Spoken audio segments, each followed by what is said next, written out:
जनपद मुजफ्फरनगर के शुक्रताल में आए सूबे के मुख्यमंत्री योगी आदित्यनाथ ने कहा कि डबल इंजन सरकार की सुरक्षा की गारंटी के चलते अब कोई कांधला और कैराना पलायन जैसी घटना करने की हिमाकत नहीं कर सकता। उन्होंने कहा कि संत रविदास जी महाराज की प्रेरणा से प्रधानमंत्री नरेंद्र मोदी की अगुवाई में बिना भेदभाव के समग्र विकास पर काम हो रहा है। उन्होंने सदगुरु रविदास जी महाराज और समनदास जी महाराज की स्मृति में घाट बनाने की घोषणा की। सीएम योगी आदित्यनाथ बुधवार को शुक्रताल स्थित संत स्वामी ज्ञान भिक्षुक दास महाराज और संत रविदास मिशन के संस्थापक अध्यक्ष सदगुरु समनदास की पुण्यतिथि पर आयोजित संत समागम को संबोधित कर रहे थे।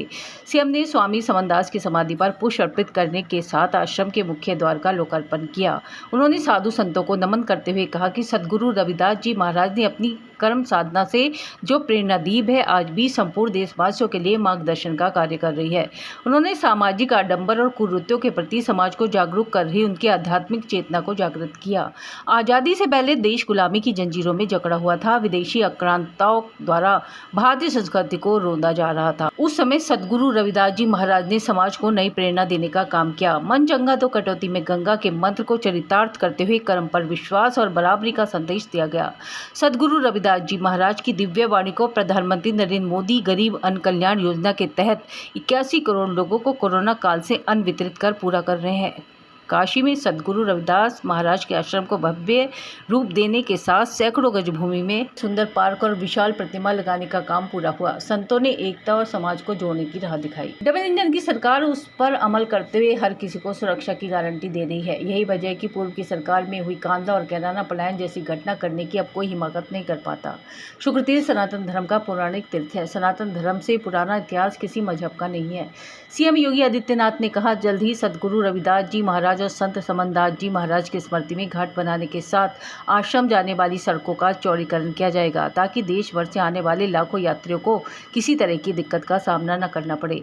संत समागम में सुखदेव आश्रम के पीठाधीश्वर स्वामी उमानंद जी महाराज, महंत निर्मल दास जी महाराज, केशवानंद जी महाराज, फकीर दास जी, सत्यानंद जी महाराज के अलावा कैबिनेट मंत्री अनिल कुमार, सोमेन तोमर, राज्य मंत्री कपिल देव अग्रवाल, पूर्व केंद्रीय मंत्री डॉक्टर संजीव बालियान, सांसद चंदन चौहान, भाजपा जिलाध्यक्ष डॉक्टर सुधीर सैनी, एमएलसी वंदना वर्मा, विधायक मिथिलेश पाल, विधायक राजपाल बालियान, जिला पंचायत अध्यक्ष वीरपाल निर्पाल, पूर्व विधायक विक्रम सैनी, योगराज सिंह, पूर्व विधायक अशोक कंसल, पूर्व मंत्री अनुराधा चौधरी, जिला सहकारी बैंक के चेयरमैन रामनाथ सिंह ठाकुर, पूर्व विधायक प्रमोद उंटपाल, अमित राठी आदि प्रमुख रूप से मौजूद रहे।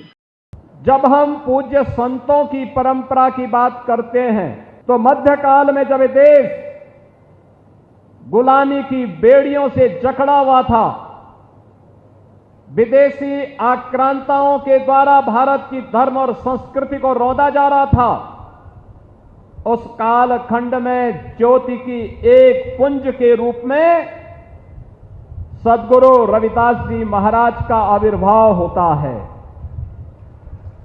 काशी में जो भारत की सनातन धर्म की प्राचीन नगरी है, उस काशी में शीर गोवर्धन में सदगुरु रविदास जी महाराज का आविर्भाव होना और उन्होंने अपने कर्म साधना के माध्यम से जो एक प्रेरणा वहां से दी, वह आज भी पूरे देश के लिए, हर श्रद्धालु जन के लिए एक मार्गदर्शक के रूप में काम करती है। जब हम सदगुरु रविदास जी महाराज के बारे में चर्चा करते हैं, बहनों और भाइयों, सदगुरु रविदास जी महाराज ने सामाजिक आडंबर और कुरीतियों के प्रति समाज को जागरूक भी किया, कर्म पर विश्वास करने की प्रेरणा दी, एक आध्यात्मिक चेतना का जागरण किया और उन्होंने कहा था, मन चंगा तो कटौती में गंगा। बहनों और भाइयों, ये संत सदगुरु रविदास जी महाराज का कथन ये जीवन में आंतरिक पवित्रता और निर्मलता का प्रतीक होता है, एक नई प्रेरणा है और इसीलिए उन्होंने सामाजिक बुराइयों से दूर रहने के लिए समाज को एक नई प्रेरणा दी।